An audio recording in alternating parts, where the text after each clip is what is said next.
अच्छा स्टूडेंट, बार्न एनर्जी क्या होता है? देखिए, बार्न एनर्जी आपके पास एक्सोथर्मिक भी हो सकता है, एंडोथर्मिक भी हो सकता है। इसके हम दो डिफिनेशन कर सकते हैं। एक ये कि the amount of energy required to break 1 mole of covalent bond in a covalent molecule, कि किसी कोवेलेंट मॉलिक्यूल में जब हम 1 मोल बॉन्ड को ब्रेक करने के लिए जितनी एनर्जी देते हैं उसको हम क्या कहते हैं? बार्न एनर्जी। मिसाल के तौर पे ये आपके पास H और H है। अब इस बॉन्ड को ब्रेक करने के लिए लेट्स सपोज हमारे पास चाहिए 436 किलो जूल पर मोल एनर्जी चाहिए। तो इस बाण को ब्रेक करने के लिए हमारे पास जितनी एनर्जी चाहिए उसको हम क्या कहते हैं? बाण एनर्जी कहते हैं। लेकिन ये हमने 1 मोल लेना है, 1 मोल एनर्जी। ठीक है, 1 मोल बाण को ब्रेक करने के लिए हमें जितनी एनर्जी चाहिए उसको हम क्या कहते हैं? बाण एनर्जी। या दूसरी डिफिनीशन ये है स्टूडेंट कि जब हमारे पास क्या बनता है स्टूडेंट?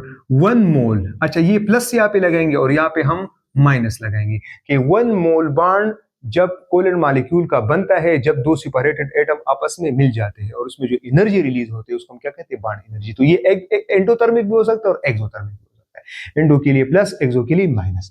अब स्टूडेंट एमसीक्यूज आ भी सकते हैं मुख्तलिफ इंडिकेट के हवाले से, किसकी कौन कौन से फैक्टर्स है। तो एक स्टूडेंट याद रखना कि bond energy is inversely proportional to 1 over atomic size. अगर एटॉमिक साइज बड़ा होगा तो बॉन्ड एनर्जी कम होगी। दूसरी, bond energy is directly proportional to bond order. मिसाल के तौर अगर मैं आपसे पूछूं कि HH, हाँ, आपके पास O2 और N में किसकी जो है बॉन्ड एनर्जी ज्यादा है? तो डेफिनेटली इसकी ज्यादा है, क्योंकि इसका बॉन्ड ऑर्डर ज्यादा है। तो जिसका बॉन्ड ऑर्डर ज्यादा उसके बॉन्ड एनर्जी ज्यादा है। सिमिलरली अगर यहाँ पे हम बात कर ले स्टूडेंट, तो यहाँ पे सबसे ज्यादा बॉन्ड एनर्जी किसका होगा? ट्रिपल बॉन्ड का होगा। तीसरा क्या है स्टूडेंट? अगर बॉन्ड लेंथ ज्यादा होगा तो बॉन्ड एनर्जी कम होगी। ये इनवर्सली प्रोपोर्शनल है। चौथा student, very very important MCQs के हवाले से, कि bond energy is directly proportional to electronegativity difference between two bonded atom.